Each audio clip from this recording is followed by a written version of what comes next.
सबसे मसला जो दरपेश है वो पाकिस्तान को मशरकी और मगरबी सरहदों पर जो मदाखलत और दहशत गर्दी के मामलात हैं उससे है। अब चैलेंज दोहरा है, एक तो ये तमाम तर चीज़ें बनाना है, तमाम तर चीज़ों को लेकर आगे बढ़ना है, और दूसरा इस सारे अमल को सिक्योर भी करना है। अमेरिका के मुकम्मल इनखला के बाद अफगानिस्तान में इससे कहीं ज्यादा खौफनाक लूटमार, कत्ल गारत और खाना जंगी के खदशात जाहिर किए जा रहे हैं। तशवीशनाक बात यह है कि मामला सिर्फ अफगानिस्तान तक महदूद नहीं रहेगा। अमरीकी इनखला को लेकर खित्ते पर बदअमनी के बादल मंडला रहे हैं। जितनी जल्दी अमरीका ने अफगानिस्तान पर चढ़ाई की थी उससे भी ज्यादा तेजी से अब वहां से भाग रहा है। खबर यह है कि अमेरिका ने रात की तारीकी में बगराम एयरबेस खाली कर दिया। यह कार्रवाई इतनी तेजी और खामोशी से की गई कि अफगान फौज को कानो कान खबर तक न हुई। पता उस वक्त चला जब अमेरिकी फौज के छोड़े गए सामान की लूट मार शुरू हुई।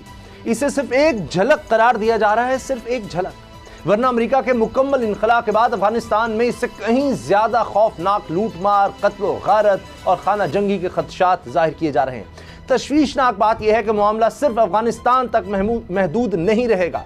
अमरीकी इनखला को लेकर खित्ते पर बदअमनी के बादल मंडला रहे हैं। तालिबान की तरफ से 200 से ज्यादा अजला पर कब्जे का दावा किया जा रहा है। अमरीका की तरफ से ताकत के जोर पर मुसल्लत किसी भी हुकूमत को तस्लीम ना करने का बयान भी सामने आया है। लेकिन अफगानिस्तान को इस हाल तक पहुंचाने वालों की तरफ से ऐसे बयान पर दुनिया सवाल उठा रही है।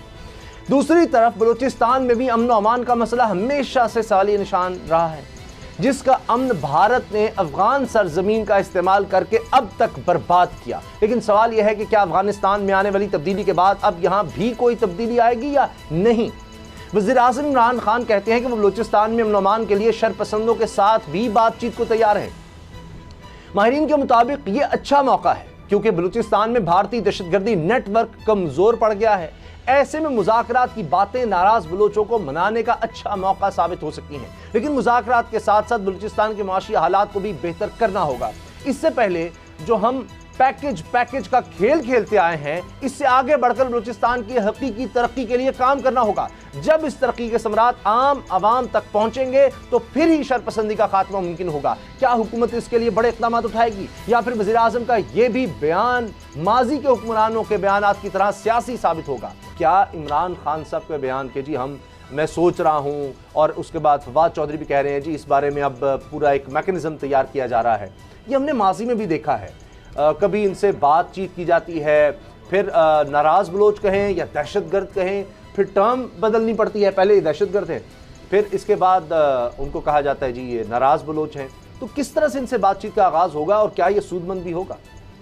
देखिए, अगर आप माजी में जाएं तो भी रिसेंट पास्ट की बात करें तो नून लीग के दौर के अंदर आपने देखा जब वज़ीर आला सनाउल्लाह ज़हरी साहब थे, और उससे पहले भी जो एक वज़ीर, क्या नाम था उनका, अब्दुल मालिक नहीं, वो जो वज़ीर वहाँ पे दाखिला थे, बुगटी साहब, सरफराज बुगटी साहब, उन्होंने भी काफ़ी ऐसे लोग जो नाराज बलोच का जिनको नाम दिया गया, पहाड़ों से नीचे उनको लाए और उन्होंने हथियार जो है अपने फेंके और वो कौमी धारे के अंदर शामिल हुए।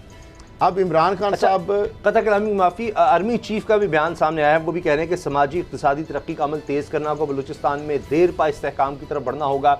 GHQ में 7वीं नेशनल वर्कशॉप के से उन्होंने ये बात की है। ISPR इस बारे में आगाह कर रहा है। वर्कशॉप का मकसद मुस्तक़बिल क़ियादत बलूचिस्तान से मुतालिक बेहतर आगाही फराहम करना है। तो ये एक सोच नज़र आ रही है सिविल मिलिट्री लीडरशिप में, क्योंकि जाहिर है कि वहाँ के अमन अमान से अब जुड़ा हुआ है सारा मामला, और आर्मी का बड़ा रोल है, बड़ी शहादतें भी हैं। अब पहले से ज़्यादा वहाँ पे मामला जो है हसासियत है। पहले मामला था पाकिस्तान से रिलेटेड, बलूचिस्तान के जो मामला थे, जो अंदरूनी खलफशार था, वहाँ पे जो अलहदगी की तारीख जो चल रही थी, या जो नाराज़ या BLA या जो BRA वहाँ पे काम कर रहे थे, जो दहशतगर्दी हो रही थी, इंडिया भी स्पॉन्सर कर रहा था, सारी चीज़ें, उसको तो पाकिस्तान जो है उसको निपट रहा था, पाकिस्तान उसका विक्टिम बन रहा था। अब जब CPEC आया है तो इस हवाले से अगर इस तरह की एक्टिविटीज़ होती है तो उसमें चाइना जो है वो भी बराह रास्त पाकिस्तान के ऊपर असरअंदाज होगा, और चाइना भी इसका विक्टिम यकीनन CPEC की वजह से बनेगा। तो इसलिए पाकिस्तान चाहता है कि ये जो बलूचिस्तान के अंदर जो बदअमनी है या खलफशार है, हमेशा के लिए उसको कला कमा किया जाए। और इसके लिए यकीनी बात है कि वहाँ पे जंग नहीं की जा सकती, इस तरह के हालात नहीं पैदा करें। वहाँ पे इस्तेहकाम होगा, स्टेबिलिटी होगी, जब पहाड़ों के ऊपर बलूच नाराज जिनको BRA या BLA जो है वो और अफगानिस्तान के ज़रिए जो भारत का अमलदारी है वो सारी ख़त्म एक ही सूरत में होगी कि जब वहाँ पे बलोच जो नाराज़ हैं उनको इस कौमी इदारे के अंदर शामिल किया जाएगा, उनको रोज़गार दिए जाएंगे, उनको जॉब्स के अंदर उनको लाया जाएगा, तालीम के अंदर उनको लाया जाएगा और खुशहाली के इस सफ़र के अंदर उनको अपना ऑन बोर्ड किया जाएगा।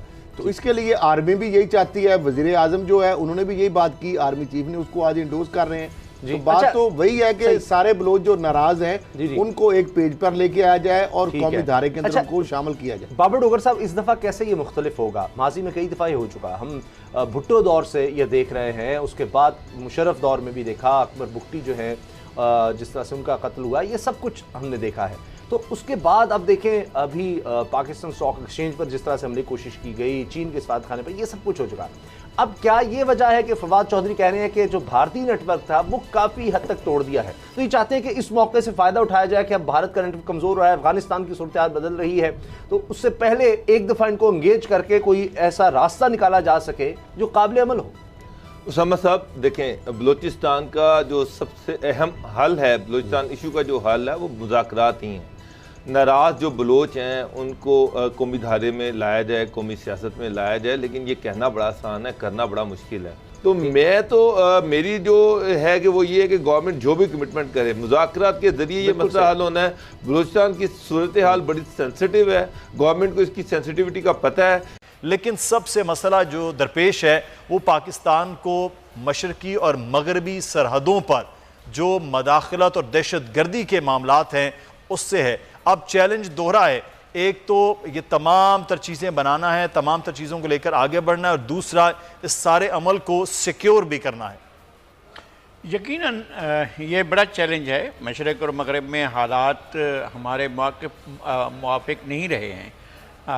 माजी में हमने अफ़गानिस्तान के जो भी सूरत हाल थी उसमें कूद कर आज से 40-41 साल पहले ख़ुद अपने साथ बहुत बुरा किया। नहीं होना चाहिए था ये सारा कुछ। इसका एतराफ़ जो है वो हमारे पहली दफ़ा ऑफिशियली मिलिट्री की तरफ से, आर्मी की तरफ से किया गया, और आर्मी चीफ ने कहा जर्मनी में कि जनाब हमारा अफ़गानिस्तान में जाना या अफ़गानिस्तान के किसी भी अमल में शरीक होना हमारा वो ठीक फ़ैसला नहीं था।